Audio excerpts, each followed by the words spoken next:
Ya, jadi belum lama ini saya baru ngepost mengenai yang di Instagram itu, mengenai siapa Vici sebenarnya gitu ya. Saya sempat nulis gitu. Jadi selama ini saya merasa saya harus menulis kayak gitu karena apa namanya? Karena selama ini di media itu atau di tercitrakan di masyarakat tuh Vici ini apa namanya? Awalnya triggernya karena saya melihat nggak banyak sih, tapi ada beberapa lah mungkin netizen atau orang yang berpandangan Vici ini apa namanya mau sama saya karena saya ceritanya sukses gitu ya, dan itu kadang-kadang makin lama makin ada aja yang terus mengira seperti itu. Jadi di situ sebenarnya saya nahan diri gitu ya selama ini, kayak apa ya, sebenarnya nggak gitu loh gitu, karena kan saya nggak enak nggak tega juga ngeliat dia di terang aja kan Kevin sukses gitu-gitu.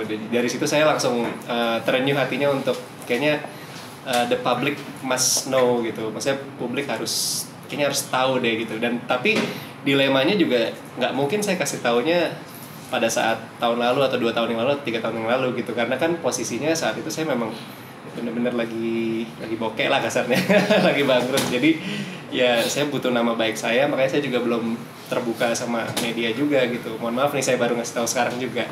Kalau terblow up kan saya juga pada saat itu mau bangun bisnis juga susah banget gitu. Makanya kita terus memainkan peran di mana kita harus kasarnya menutupi, ya bisa dibilang aib, bisa dibilang musibah, bisa dibilang macam-macam, tapi ya itu harus kami tutupi berdua gitu loh. Jadi di saya bebannya saya nggak ngomong ke media, saya juga makanya mungkin rekan-rekan lihat saya di TV jarang atau nggak yang aktif banget di Instagram, YouTube maupun di TV, nggak ada lagu yang saya promoin banget gitu loh. Cuman bikin aja tapi nggak yang di itu karena itu sebenarnya teman-teman. Jadi 4 tahun kemarin itu emang sebenarnya saya benar-benar lagi kena tekanan seperti itulah gitu.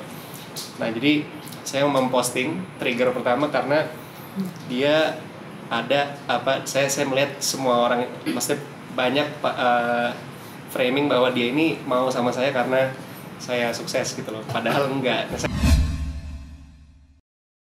Sama dia itu dulu mungkin teman-teman kalau pernah ngeliput atau ada beritanya di media dulu mungkin saya udah pernah punya rumah tuh dia di Green Andara juga, terus mobilnya juga udah ada beberapa gitu ya. Maksud yang saya banggain dulu, saya sempat punya Ferrari juga yang 430, terus saya jual semua teman-teman. Jadi saya jual untuk nutupin utang yang mana sebenarnya itu pun juga nggak nutup gitu, jadi udah kelilit banget deh. Nah dari situ pas saya sama dia, saya cuman tersisa satu mobil kantor namanya ya itu mobil Luxio itu. Jadi waktu pacaran sama Vici, teman-teman itu mobilnya Luxio ya, bukan yang Ferrari atau apa gitu, nggak naik Luxio. Jadi saya sampai kalau ke mall itu parkirnya di basement 3 gitu ya, kalau di PIM misalkan atau apa. Jadi saya nggak pengen orang lihat saya lagi susah gitu, saya tutupin terus gitu. Ya itulah sinopsisnya gitulah kurang lebih. Situasi pas aku lihat Kevin cerita ke aku kalau dia bangkrut, utangnya 17M, itu buat aku tersentuh gitu sih, kayaknya emang harus aku gitu yang bantu Kevin, yang yang nemenin Kevin gitu. Jadi aku nggak tega ngeliat Kevin ada kemana gitu dia lewatin sendiri gitu. Jadi ya aku mohon lah ke Kevin untuk kasih aku waktu 3 tahun untuk nemenin Kevin gitu. Jadi aku benar-benar ngesampingin aku punya karir atau hidupku gitu. Jadi aku pengen lihat dia itu benar-benar bangkit lagi gitu sih. Niatku ya tulus gitu. Makanya aku nggak pernah cerita even ke mama papaku, itu Kevin yang cerita, aku nggak. Aku benar-benar rahasiain semuanya gitu, karena aku nggak mau dapet nasihat kayak udah tinggalin aja atau gimana. Jadi aku simpan benar-benar sendiri gitu, dan aku benar-benar tulus ikhlas. Kalaupun someday gitu, misalkan hari ini gitu ya, Kevin udah sukses dan mau tinggalin aku nggak apa-apa gitu, karena itulah aku simpen bener-bener gitu. Jadi aku emang niatnya tulus, karena aku ngeliat Kevin bener-bener depresi, pengen bunuh diri gitu. Kayak aku baru pertama kali ngeliat orang nggak ada semangat hidupnya gitu. Jadi mungkin hatiku tersentuh banget gitu, kayak kayaknya harus temenin gitu. Hatiku kayak ngomong temenin jangan tinggalin gitu. Padahal pada saat itu masih pacaran 2 bulan, aku bisa aja tinggalin, tapi aku memilih enggak sih. Jadi kan selama pacaran, kalau Kevin moodnya lagi nggak bagus, dia selalu putusin aku kayak udah kamu cari cowok yang lain aja, yang masa depannya lebih baik. Rasanya nggak enak.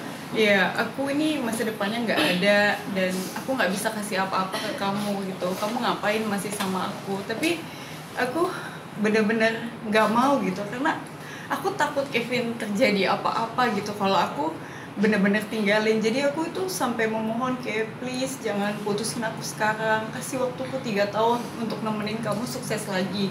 Kalaupun nanti kamu gak sukses, kamu boleh putusin aku. Kalaupun kamu sukses tapi kamu tetap mau tinggalin aku nggak apa-apa. Yang penting izinin aku untuk bener-bener nemenin Kevin gitu. Itu ya karena itu aku nggak pernah cerita atau apapun gitu karena ya niatku tulus gitu. Kalau aku cerita kesannya kalau ditinggal ya kan ditinggal kayak apa ya, pamrih gitu ya. Aku bener-bener ya niatnya cuma ngeliat apa ya, kayak ngeliat Kevin itu punya semangat hidup lagi gitu sih. Kata-kata ya aku cuman diem nangis karena itu besar banget dan aku juga nggak tahu harus gimana gitu. Tapi setelah aku tahu itu, setiap hari aku ketemu Kevin, jadi moodku harus bagus. Dia nggak boleh lihat aku lagi sedih atau apa. Jadi aku harus semangatin dia karena kalau dia lihat aku sedih, nanti dia akan lebih down. Jadi aku harus pura-pura senang aja setiap hari, kayak nggak ada masalah gitu. Sudah pacaran 1 bulan ya, 1 bulan. Jadi pas 1 bulan itu aku benar-benar nggak pernah lihat itu Ferrarinya dan semuanya gitu. Yang aku lihat cuma Luxio Kevin gitu. Jadi lihat aja nggak pernah, apalagi naik gitu. Itu sih.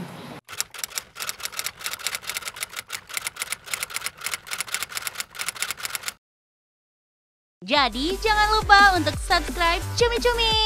Ditekan ya tombol lonceng merahnya.